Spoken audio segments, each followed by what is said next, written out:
സ്കോപ്പും കുറഞ്ഞുകൊണ്ടിരിക്കുകയാണ്. അപ്പോൾ ഇതൊക്കെ കേരളത്തെ ഇനി തിരിച്ച് ബാധിക്കാൻ പോകുന്ന വിഷയങ്ങളാണ്.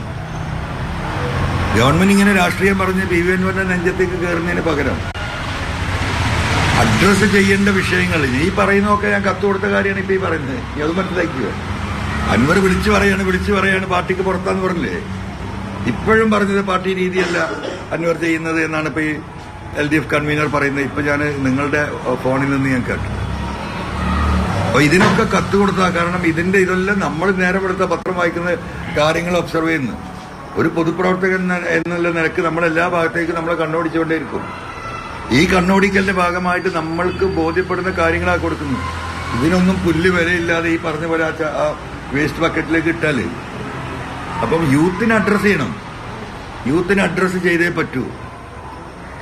ആ യൂത്തിനെ, കാരണം ഇപ്പം ഞാൻ ആദ്യം പറഞ്ഞതുപോലെ യൂത്ത് ഈ മായിക ലോകത്തിൽ നിന്ന് ജീവിതത്തിന്റെ യഥാർത്ഥ നേർരേഖയിലേക്ക് വന്നിട്ടുള്ള അവരുടെ റെസിസ്റ്റൻസ്, അവരുടെ എക്സിസ്റ്റൻസ്, അവർ റെസിസ്റ്റ് ചെയ്തില്ലെങ്കിൽ അവർക്ക് എക്സിസ്റ്റൻസ് ഇല്ല. ഇപ്പോൾ ഒരു റെസിസ്റ്റൻസും ഇല്ല. രാഷ്ട്രീയ പ്രവർത്തനം എന്ന് പറഞ്ഞാൽ എന്തോ ഒരു മോശപ്പെട്ട പ്രവൃത്തിയാണ് എന്നതിലേക്ക് യുവാക്കൾ മാറിക്കൊണ്ടിരിക്കുകയാണ്. പക്ഷെ ഒരു ജനാധിപത്യ രാജ്യത്ത് രാഷ്ട്രീയ പ്രവർത്തനം നടത്തിയില്ലെങ്കിൽ ഇതിലും വലിയ ഗതികളിലേക്ക് രാജ്യം പോകും. അപ്പൊ ആ യൂത്ത്, ഞാൻ ഈ പറയുന്ന കാര്യങ്ങൾ അവർ ശ്രദ്ധിക്കേണ്ടതുണ്ട്. അവരുടെ തൊഴിൽ സംബന്ധമായ വിഷയങ്ങളിൽ കേരളത്തിൽ ഇന്ന് നമുക്കുള്ള സൗകര്യങ്ങൾ എന്താണുള്ളത്? ടൂറിസം, രണ്ടാമത് എന്താ ഉള്ളത്? IT.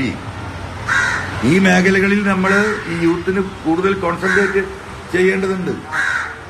ഗോഡ്സ് ഓൺ കൺട്രി എന്ന് പറയുന്ന നമ്മുടെ ഈ രാജ്യത്ത്, നാട്ടില് ഏത് രാജ്യത്ത് പോയാലും ഏറ്റവും സന്തോഷമായി ജീവിക്കാനുള്ള ജീവിത സാഹചര്യങ്ങൾ ഇവിടെ മൊത്തത്തിലുണ്ട്. അത് ഉപയോഗപ്പെടുത്തുന്ന രീതിയിൽ ഇപ്പൊ സ്റ്റാർട്ടപ്പുകളൊക്കെ നല്ല കാര്യമാണ്. കുറേ സ്റ്റാർട്ടപ്പുകൾ നടന്നിട്ടുണ്ട്.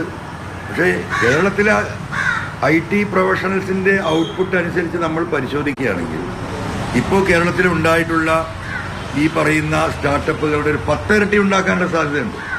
ഇന്ത്യയിൽ കേരളം നമ്പർ 1 ആണ് സ്റ്റാർട്ടപ്പിന്റെ കാര്യത്തിൽ, അതിൽ തർക്കമൊന്നുമില്ല. ബട്ട് അതിന്റെ 10 ഇരട്ടി ഉണ്ടാക്കാനുള്ള സാധ്യത, അതിനുള്ള മാൻ പവർ, അതിനുള്ള ബുദ്ധി, എല്ലാ IQ ഉള്ള പിള്ളേർ ഈ നാട്ടിലുണ്ട്. അപ്പൊ അവർക്ക് നിർലോഭം സഹായം ഗവൺമെന്റ് ചെയ്തു കൊടുക്കേണ്ടതുണ്ട്. ആ രീതിയിലേക്ക് ഇതിനെ കൊണ്ടുവരണം. നിങ്ങൾ ഈ പരിപാടിയിൽ പങ്കെടുത്തു കഴിഞ്ഞിട്ട് പക്ഷേ നടപടിക്ക് വരെ സാധ്യതയുണ്ടാകുമെന്ന് അറിഞ്ഞിട്ടും ധാരാളം ആളുകളാണ്, ഒന്നുകണക്കിന് ആളുകളാണ് അങ്ങോട്ടേക്ക് വന്നത്. എന്തുകൊണ്ടായിരിക്കും അത്തരത്തിലൊരു തീരുമാനം അവരെടുക്കാൻ കാരണം? പ്രത്യേകിച്ച് MLA എന്ത് പറയുന്നു കേൾക്കണം എന്ന് പറഞ്ഞുകൊണ്ട് എല്ലാവരും വരുന്നത്. അല്ല, അതിന് ഒരു കാരണം ഞാൻ പറയാം. ഞാൻ ഒരാളെ എൻ്റെ ഫോണിൽ വിളിച്ചിട്ട് ഈ പരിപാടിക്ക് വരണം എന്ന് ഞാൻ പറഞ്ഞിട്ടില്ല. നമ്പർ 1. എസ്പെഷ്യലി ജനങ്ങളോടല്ല കേട്ടോ, എസ്പെഷ്യലി പാർട്ടി ലീഡേഴ്സ്, പഞ്ചായത്ത് മെമ്പർമാർ, ബ്ലോക്ക് പഞ്ചായത്ത് മെമ്പർമാർ, ഈവൻ ജില്ലാ പഞ്ചായത്ത് മെമ്പർമാർ ഉൾപ്പെടെയുള്ളവരോട് ഞാൻ പറഞ്ഞിട്ടില്ല. ഞാൻ പറഞ്ഞു നിങ്ങൾ ആരും വരണ്ട, ഞാൻ ഒറ്റയ്ക്ക് പ്രസംഗിക്കും. അത് തന്നെയാണ് നമ്മുടെ സ്ട്രാറ്റജി. ഒരു അനലൈസേഷൻ നടക്കട്ടെ. ആരെയും വിളിച്ച് പുറത്തിറക്കി അവരെ പ്രതിസന്ധിയിലാക്കാൻ ഞാൻ ഉദ്ദേശിക്കുന്നില്ല. ഒരാളും അവരുടെ എന്താ പറയാ ഇപ്പൊ നിൽക്കുന്ന ഈ സാഹചര്യത്തിൽ നിന്ന് പുറത്തു വന്ന് എനിക്ക് പിന്തുണ നൽകണമെന്ന് ഞാൻ പറയാത്തതിന് പല കാരണങ്ങളുണ്ട്. അതിലൊരു കാരണം ഇപ്പോൾ ഈ നടന്നുകൊണ്ടിരിക്കുന്ന സംവിധാനം. ഇപ്പോൾ ഗവൺമെന്റ് തെരഞ്ഞെടുപ്പ് വരാൻ പോവുകയാണ്, പഞ്ചായത്ത്. അപ്പൊ അതിന് മുമ്പ് ആ കാര്യങ്ങൾ എങ്ങനെ ചെയ്യണം എന്നുള്ളൊരു ആലോചനയാണ്. ഇന്ന് ഞാൻ ഇപ്പോൾ ഇവിടുന്ന് തീരുമാനിച്ചാൽ 25 പഞ്ചായത്ത് LDFന്റെ കയ്യിൽ നിന്ന് പോകും. നിലമ്പൂർ മാത്രമല്ല. ഇനി അത് പാർട്ടി അങ്ങനെ ഒരു വെല്ലുവിളിക്ക് വരികയാണെങ്കിൽ ഞാൻ അതിന് തയ്യാറാണ്. പോകും. മലപ്പുറം ജില്ലയിൽ പല സ്ഥലത്തും പോകും. ചിലപ്പോൾ കോഴിക്കോട് ജില്ലയിലും പോകും, ചിലപ്പോൾ പാലക്കാടും പോകും. മലപ്പുറം ജില്ലയിലെ മാത്രം കാര്യം ഞാൻ പറയുന്നത്.